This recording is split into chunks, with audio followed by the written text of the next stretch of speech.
¿Qué tal, chicos? ¿Cómo están? Espero que se encuentren bien. Les saluda el profesor Eric de la plana de geometría. Y en esta oportunidad vamos a desarrollar el reforzamiento número 2 de geometría. Los temas que vamos a ver en esta parte vendría a ser lo que corresponde a clasificación de triángulos. Vamos a ver también las líneas notables, la congruencia de triángulos, y vamos a ver dos de las aplicaciones de la congruencia, ¿no? Que son el teorema de la bisectriz y el teorema de la mediatriz. Ya, chicos, vamos a hacer primero una parte teórica y después vamos a hacer algunos ejercicios para poner en práctica justamente estos temas que ya hemos desarrollado en clase. Ya, chicos, así que vamos por aquí.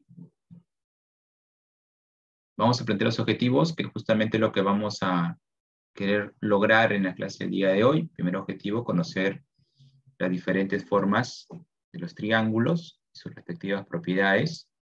Vamos a hablar también de las famosas líneas notables que se asocian a un triángulo. Cada una de ellas conlleva una propiedad particular. Y finalmente vamos a terminar con el tema de congruencia, ¿no? Que es un tema en el cual aprovechamos algunas condiciones de igualdad, ya sea de lados o sea de ángulos.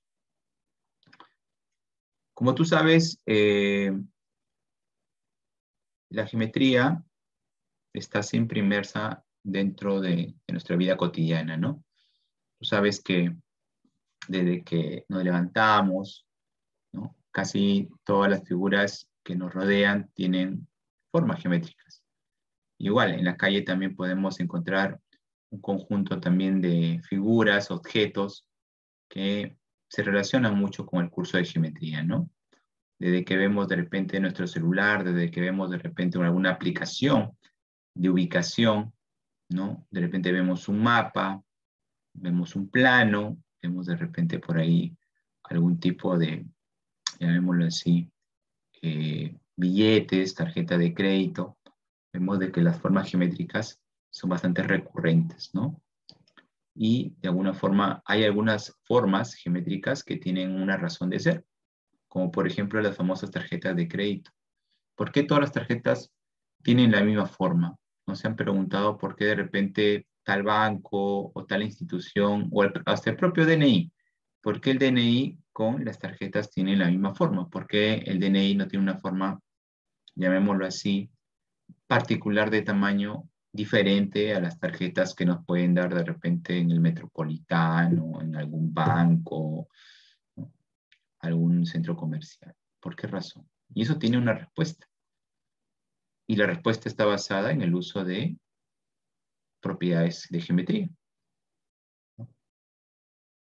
Y para de alguna manera darte más o menos un alcance de eso, es que las medidas que tiene una tarjeta, ¿no? El DNI, alguna tarjeta de crédito o de centro comercial, esas medidas no están colocadas a propósito, tienen una razón de ser. Y la razón de ser es que esas medidas con las cuales se diseñan, ¿no? Esas tarjetas están ligadas a una razón que aparece en la naturaleza de forma original, ¿no? Se ha descubierto que muchos objetos en el cual el ser humano no ha tenido ningún tipo de, se podría decir, contacto o alteración, aparece siempre un número, una razón. Y no solamente en la naturaleza, también en nosotros mismos. Se han descubierto que al hacer algunas mediciones dentro de nuestro cuerpo aparece justamente un número, ¿no? Un número, una razón, un numerito. Y que ese numerito, lógicamente, que aparece de forma natural, se usa para poder hacer también estas famosas tarjetas de crédito, ¿no? Bien, chicos, con esto quiero darte de alguna manera, como se dice, un empujón a que tú puedas también seguir investigando el porqué, ¿no? De algunos objetos, del porqué de algunas figuras que se diseñan, ¿no? De una manera bastante general. Vamos a comenzar con la clasificación de triángulos. Como tú sabes, en la clasificación de triángulos se ha visto una serie de triángulos eh, que se caracterizan principalmente por algunos elementos en particular, ¿no? Por ejemplo, vamos a colocar por aquí y vamos a comenzar a analizar, ¿ya? Mira, cuando uno, por ejemplo, trabaja con el triángulo, tiene que comenzar a analizar o a clasificarlo de acuerdo a los elementos que tiene, ¿no? Esta primera clasificación va a ser de acuerdo a sus ángulos internos, ¿ya? Es decir, vamos a comenzar a analizar sus ángulos interiores. Entonces, encontramos tres tipos de triángulos, ¿no? Si comenzamos a analizar sus ángulos. Comenzamos a trabajar con el triángulo rectángulo, el triángulo acutángulo y el triángulo obtusángulo.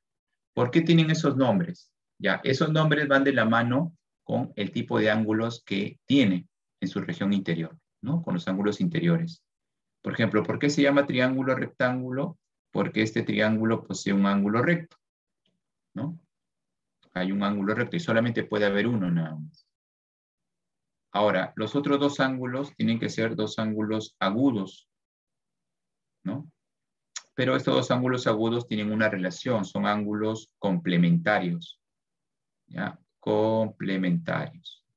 ¿Qué significa la palabra complementarios? Ya, complementario significa de que la suma de sus medidas te va a dar 90 grados. Es decir, alfa con teta te tiene que dar 90 la suma. ¿Está bien? Listo. Ahora, si tú conoces una medida angular, puedes conocer la otra, ya que la suma de esas dos medidas tiene que darte 90 grados. Hay una relación importante también en el triángulo rectángulo, que es una relación muy interesante, que es el teorema de Pitágoras. Este teorema de Pitágoras lo que hace es relacionar las medidas de los catetos con la hipotenusa. Y bueno, lo que se cumple aquí es que al elevar al cuadrado la hipotenusa, que es b, ese b cuadrado es igual a la suma de cuadrado de los catetos, ¿no? Ahí está. Sigamos con el triángulo acutángulo. El triángulo acutángulo es aquel triángulo, acutángulo viene de agudo. ¿Y qué significa ese triángulo acutángulo? Significa de que él tiene tres ángulos que son menores a 90 grados. ¿Está bien? Correcto. Profe, entonces los tres tienen que ser ángulos agudos. Sí, tienen que ser menores a 90. Ángulos agudos. Vamos con el triángulo obtusángulo. El triángulo obtusángulo es aquel triángulo que solamente tiene un ángulo obtuso. Uno nada más. ¿No tiene tres obtusos, profe? No. Él solamente tiene un solo obtuso. Uno nada más. No tiene más. Solamente tiene uno nada más. ¿Ya? Los otros dos ángulos son agudos, es decir, son menores a 90, ¿no? Y se cumple que la suma de sus medidas va a ser siempre menor a 90 grados. ¿Ya? Muy bien. Vamos a hacer una serie aquí de aplicaciones. Por ejemplo, acá tenemos un triángulo rectángulo donde uno de sus ángulos vale 40 y nos piden calcular el otro. Bueno, en este caso la idea sería aplicar la propiedad de que los ángulos que están aquí, x con 40, son ángulos complementarios. Y complementario significa que la suma tiene que darte 90. Bueno, x más 40, 90, este 40 pasa a restar y x nos sale 50 grados, ¿no? Vamos con una aplicación que tiene que ver con el teorema de Pitágoras. Yo tengo un triángulo rectángulo, tengo un cateto que es y, un cateto que es 15 y una hipotenusa que es 17. Bueno, me piden calcular y, no hay otra cosa más directa, tenemos que aplicar el teorema de Pitágoras. Pitágoras es un teorema que nos permite calcular uno de los lados del triángulo rectángulo en función de los otros dos, ¿no? En este caso él es una variable y yo tengo dos datos por aquí. Bueno, acá se cumple que por Pitágoras este cateto y al cuadrado más este cateto 15 al cuadrado es igual a la hipotenusa 17 al cuadrado. Bueno, 15 al cuadrado de 225, 17 al cuadrado de 289. Esto pasa a restar, me quedaría 64 y y cuadrado igual a 64, y me sale 8. ¿Ya, chicos? Bien, vamos a trabajar ahora con el otro criterio de clasificación, la clasificación de los triángulos de acuerdo a sus lados. Acá vamos a encontrar también 3 tipos de triángulos. Comencemos. Esta vez nuestro criterio va a ser analizar los lados. ¿Cómo son los lados? ¿Son iguales? ¿Son diferentes? Si son iguales, ¿cuántos son iguales? ¿No? Por ejemplo, el primer triángulo que vamos a analizar es el triángulo escaleno. ¿Qué significa escaleno? Lados diferentes. Lados diferentes. ¿Cuántos lados, profe? Los 3. Los 3 tienen que ser diferentes entre sí. Así que A tiene que ser diferente que B, y B diferente con C, y A diferente con C. Pero si los lados son diferentes, los ángulos interiores también deben ser diferentes. Es decir, alfa tiene que ser diferente con teta, y teta diferente con beta. Y alfa también diferente con beta. ¿Ya? Muy bien. Lados diferentes, ángulos diferentes. Triángulo isósceles. Isósceles significa que tenemos solamente 2 lados iguales.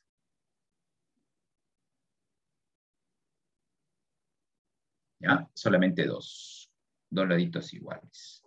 Ahora, si yo tengo 2 lados iguales, voy a tener también 2 ángulos también igualitos. Esos ángulos iguales se oponen justamente a los lados iguales. 2 lados iguales se oponen a 2 ángulos iguales también. ¿Ya? Muy bien. Ahora, hay un tercer lado, que es el lado desigual, al cual se le llama la base. Eso significa que si tú tienes un triángulo y escuchas hablar, ¿no?, de un triángulo cuya base es tanto, ¿ya? Eso significa que el triángulo tiene que ser isósceles, ¿ya? Muy bien. Y la base tiene que ser el lado que es el del lado desigual. Eso significa que el otro par de lados tienen que ser los lados que presentan la misma longitud, ¿ya? Muy bien. Vamos con el triángulo equilátero. ¿Por qué se llama triángulo equilátero? Ya, se llama triángulo equilátero porque ese triángulo tiene sus 3, ¿ya?, lados iguales. 3 lados iguales. ¿Está bien? 3 lados iguales. Así que acá tenemos los 3 laditos iguales. Pero ¿eso qué conlleva? Eso conlleva tener 3 ángulos también interiores iguales. Y cada uno de esos ángulos va a darte como resultado igual a 60. ¿Por qué? Porque si yo tengo 3 ángulos iguales, tú sabes que los 3 van a tener que sumar 180. Entonces, para calcular cada uno de ellos, esa cantidad total que es 180, lo divido con 3, me sale cada uno 60. ¿Ya? Muy bien, entonces todo triángulo equilátero tiene sus 3 lados iguales y sus 3 ángulos interiores iguales a 60. Ahora, acá te voy a enseñar 2 observaciones puntuales que permiten aprovechar a los triángulos que poseen algunas características, ¿no? Por ejemplo, cuando yo tenga 2 segmentos iguales, se sugiere unir los extremos para formar un isósceles. Y ahí podemos encontrar 2 ángulos iguales adicionales, ¿no? Ahí está. Podemos poner un teta aquí y acá también debe ser teta también. ¿Ya? Si yo tengo 2 segmentos iguales, trazo el segmento que une sus extremos y ahí encuentro 2 ángulos iguales.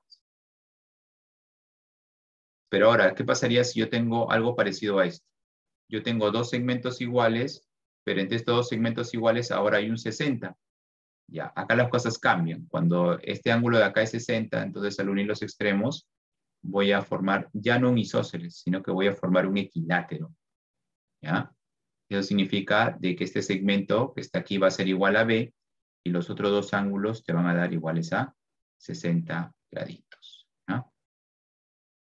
Cada uno de ellos tiene que ser 60 graditos. ¿Está bien? Entonces miren la diferencia, ¿no? La diferencia entre estas 2 observaciones es que aquí solamente tengo 2 segmentos iguales y acá tengo 2 segmentos iguales y entre ellos un 60. ¿Ya? Entonces las cosas cambian. Bien, vamos a pasar ahora a lo que son las líneas notables. Tú sabes que las líneas notables son líneas que poseen una característica particular, ¿no? Y por eso que sus nombres también tienen nombres particulares, ¿no?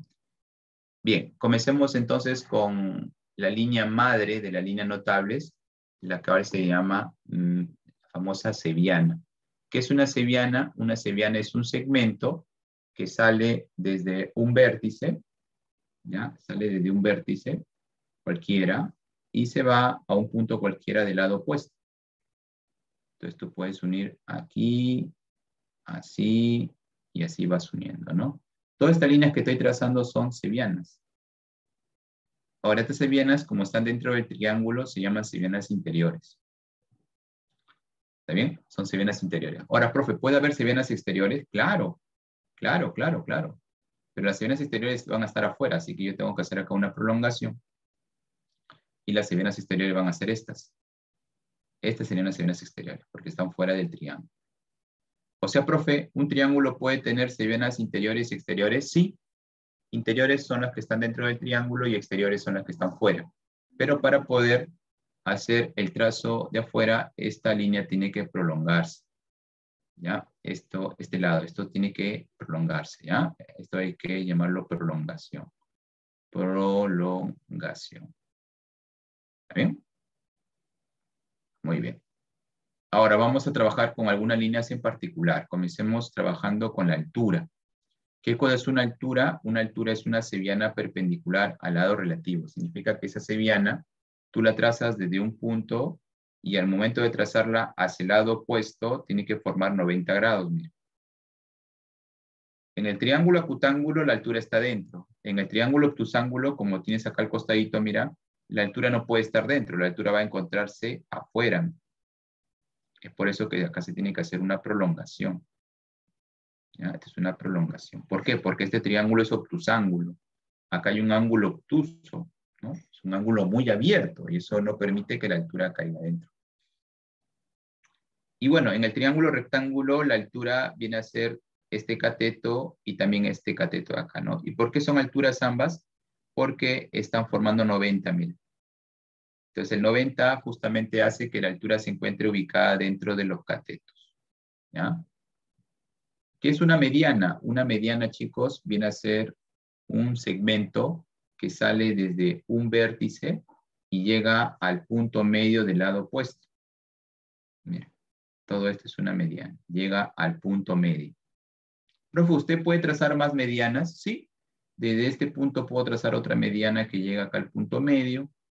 Aquí tengo otra mediana. Y así, ¿no? Bisectriz. ¿Qué es una bisectriz? Una bisectriz es una línea que sale desde un punto, ¿no? Y llega al lado opuesto, pero al momento de trazarla, divide al ángulo en dos partes iguales, ¿no? Entonces, si tú trazas desde este vértice, la bisectriz, esa bisectriz lo que hace es dividir a este ángulo en dos partes iguales. Ahora, acá puede haber dos casos. Puede haber una bisectriz interior o puede haber una bisectriz exterior. La bisectriz exterior se diferencia del interior porque esta bisectriz divide a un ángulo exterior, mira, en dos partes iguales. Ahí está. ¿Ya? Vamos con la mediatriz. ¿Qué es una mediatriz? La mediatriz es una recta, ¿no? Es una recta que divide a un lado, mira esta recta de acá. Esta es una recta que divide a un lado en dos partes iguales, pero de manera perpendicular, o sea, forma un ángulo de 90. Ahí está. ¿Ya? Entonces la mediatriz es una recta que divide un lado en dos partes igualitas, pero que forma 90 graditos acá. ¿Ya? Ahora, algo muy importante es que en esta parte mucho se confunde entre lo que es bisectriz, mediana, ¿no? A veces pensamos que el trazar una mediana, como divide al lado en partes iguales, también debe dividir al ángulo donde sale la mediana. Y eso es falso, no necesariamente ocurre eso. Por ejemplo, acá tenemos un gráfico en el cual acá tenemos una bisectriz. Esta es una bisectriz. Y acá tenemos una mediana. Esta es una mediana. Y esas dos líneas son diferentes. ¿Por qué? Porque la bisectriz divide al ángulo en partes iguales, mira. Y la mediana divide a un lado en partes iguales. Entonces son dos cosas totalmente diferentes. ¿Ya?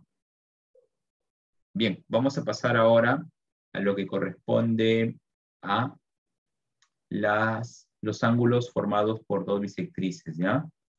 Son en este caso, las propiedades más clásicas, son 4 propiedades clásicas. Por ejemplo, acá tenemos los 4 casos más clásicos. El primer caso es el ángulo formado por 2 bisectrices interiores, ¿no? Y se cumple que este ángulo formado X, ahí está, se calcula como 90 grados, ¿no? 90 grados sumado con la mitad del tercer ángulo. Ese tercer ángulo es B, así que sumas 90 grados, le sumas la mitad de B, más B medios. El caso número 2 es el ángulo formado por 2 bisectrices exteriores. Y este ángulo que está por aquí se calcula como 90 grados menos la mitad de este ángulo de adentro, ¿no? 90 menos B medios. El tercer caso se cumple, ¿no? Cuando tienes una bisectriz interior y una exterior, y acá se cumple que X es igual a la mitad de B, o sea, va a ser igual a B medios. Y el cuarto y último caso es aquel en el cual tienes la formata Michi, mira la figura de color rojo, y se trazan bisectrices desde estos vértices, ¿no? De aquí. Bisectriz, bisectriz, mira, beta, beta, teta, teta.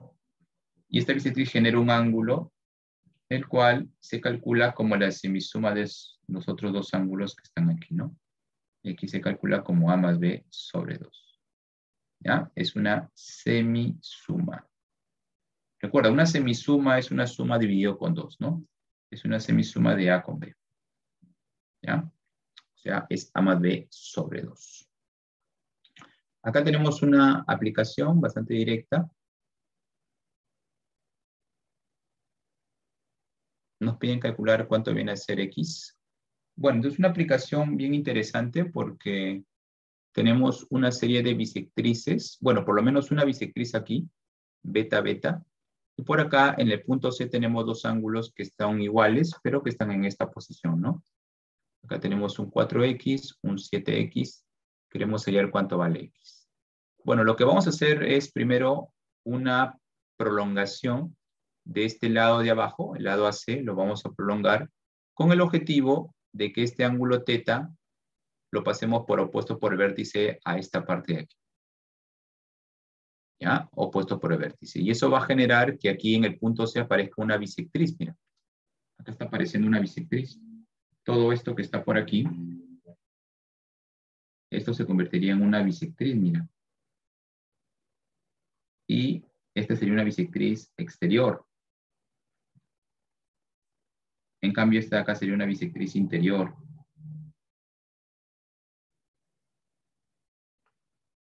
Y este ángulo que está por acá vendría a ser su medida en la mitad de este ángulo de acá.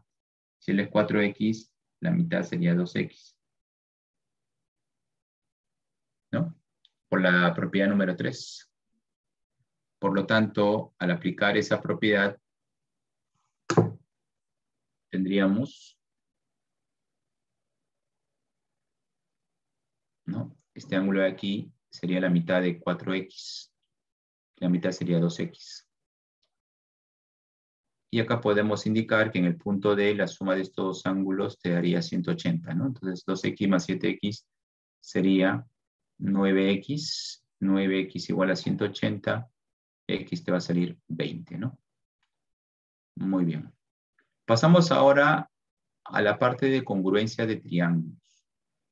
¿Qué significa que 2 triángulos sean congruentes? Significa de que los lados del primero con los lados del segundo deben ser igualitos y los ángulos del primero con los ángulos del segundo también igualitos. Pero tiene que haber una correspondencia en la posición de los ángulos y los lados que sea de manera ordenada, ¿ya? Entonces los 3 ángulos de aquí iguales a los 3 ángulos de allá y los 3 lados de aquí iguales a los 3 lados que están por ahí. Ahora, acá hay una correspondencia en la posición. Si acá, por ejemplo, vemos que alfa se pone A, acá también alfa se va a poner A. Si acá, por ejemplo, AB se pone beta, acá también AB se pone beta. Recuerda que en un triángulo siempre hay una palabrita llamada opuesta, ¿no? Y eso es muy importante porque esto no lo tiene otro polígono. El triángulo sí lo tiene, en el cual para cada lado siempre hay un único ángulo opuesto. Podemos hablar de esa relación de opuestos entre ángulos y lados. El símbolo de congruencia, como tú sabes, es una barrita con otra barrita horizontales y encima una línea curva, ¿no? Triángulo ABC congruente al triángulo PQR. Ahora, los triángulos congruentes pueden estar ubicados en muchas posiciones. A veces pensamos que en los problemas los congruentes tienen que estar así.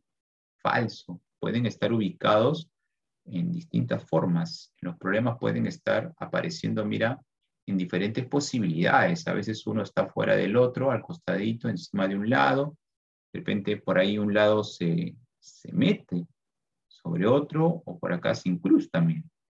Entonces hay diferentes posibilidades de cómo encontrar triángulos congruentes. A veces lo podemos encontrar así como está aquí, pero no siempre. A veces pueden estar en esta posición. Por ejemplo, vamos a resolver este ejemplito bien sencillo que dice lo siguiente, ¿no? Dice, se muestran dos triángulos congruentes, calcular cuánto vale X. Bueno, en este problema algunos me dicen, profe, ¿cómo se resuelve esto? Cuando en un problema te indiquen que dos triángulos son congruentes, lo único que tienes que hacer solamente es ubicar bien los elementos. Pero hay que hacerlo con mucho criterio. Profe, entonces me están indicando que son congruentes. ¿Qué cosa puedo aprovechar? Aprovechate que hay un ángulo que se repite, que es el teta, que es el único, ¿eh? Debe haber más, pero solamente el problema me ofrece esta información, ¿no? Esta ubicación.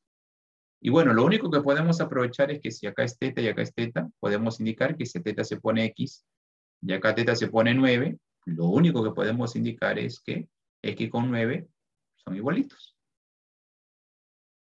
Profe, pero los demás lados, bueno, los demás lados no me dan información. Lo único que yo podría decir es que los demás lados tendrán que ser iguales a los demás lados que están por acá. ¿Por qué, profe? Porque ya me dicen que son congruentes.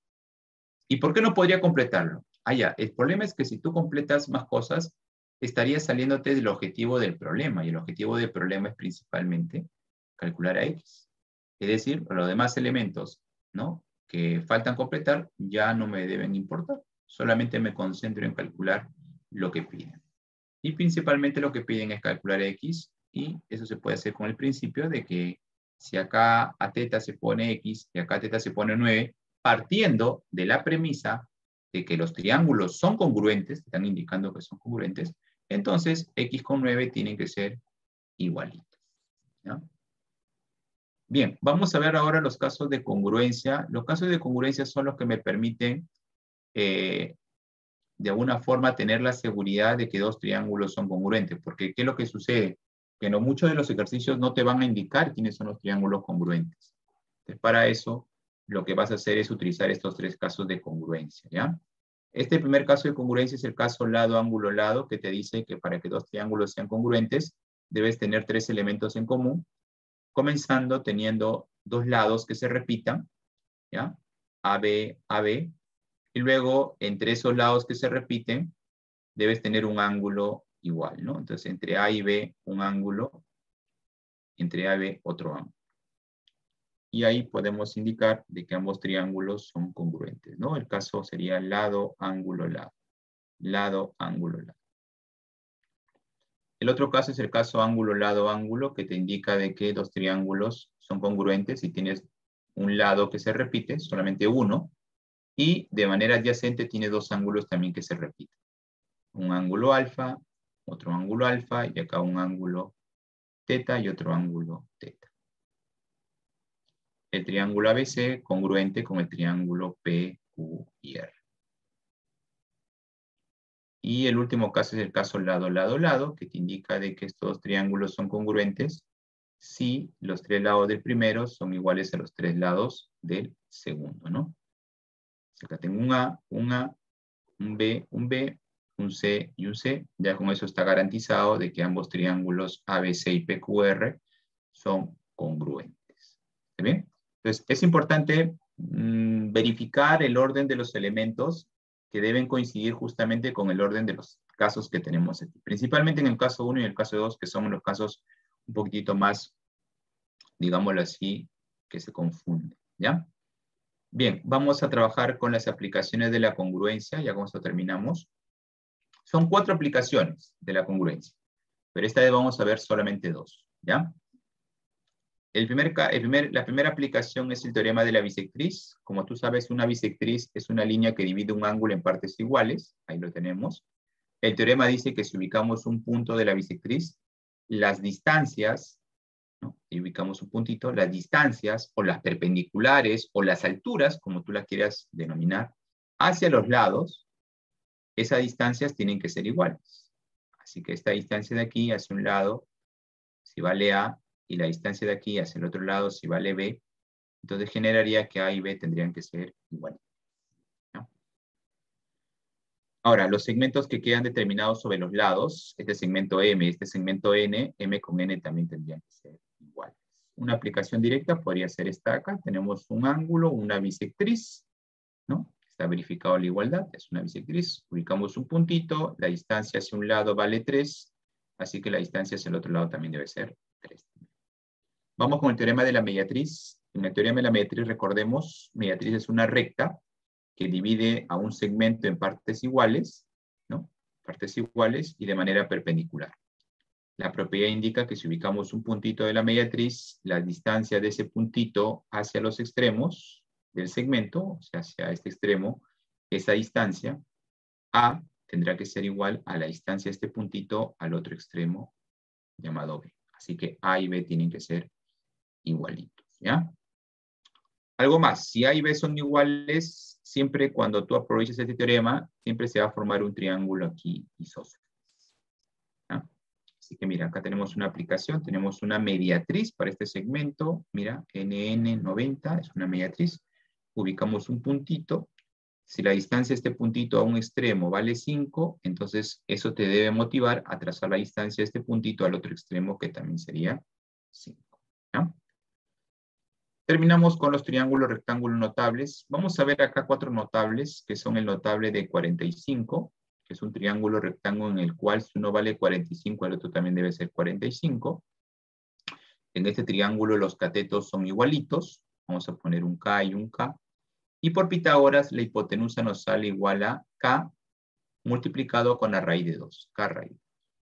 Vamos con el notable de 30 y 60. Este notable nos indica, ¿no?, que hay una relación entre el cateto que se pone a 30 con el cateto que se pone a 60 y la hipotenusa. Hay una relación constante. Si a 30 se pone K, entonces la hipotenusa tiene que ser el doble, 2K. ¿Ya? Esa relación es muy importante que te lo aprendas, por favor. Si a 30 se pone K, la hipotenusa tendría que ser 2K. ¿Está bien? La hipotenusa es el doble del cateto que se pone a 30 grados. ¿Y quién se pone a 60, profe? A 60 se pone un cateto en la forma K, pero multiplicado por raíz de 3. K raíz de 3. ¿Ah? Vamos con el notable de 37 y 53. Este notable es bien comercial, ¿ya? 37 y 53, porque sus lados son proporcionales a 3 números consecutivos. ¿Quiénes son esos 3 números? Los números son el 3, el 4 y el 5. ¿Ya? A 37 se pone 3K, a 53 se pone 4K y la hipotenusa vale 5K. ¿Ya? Y por último, el notable de 15 y 75, que es un notable que principalmente lo que se aprovecha aquí es la relación que hay entre la altura relativa a la hipotenusa y dicha hipotenusa. ¿Ya? Si esta altura de aquí la trazamos, esta altura y la hipotenusa tienen una relación. Esa relación es que si la altura vale K, ¿ya? La altura es K, entonces la hipotenusa tiene que ser 4 veces K. ¿Ya? 4K. ¿Está bien? Bien, chicos, con esto daríamos por terminada esta parte teórica. Vamos a pasar ya a la resolución de los ejercicios. ¿Bien, chicos?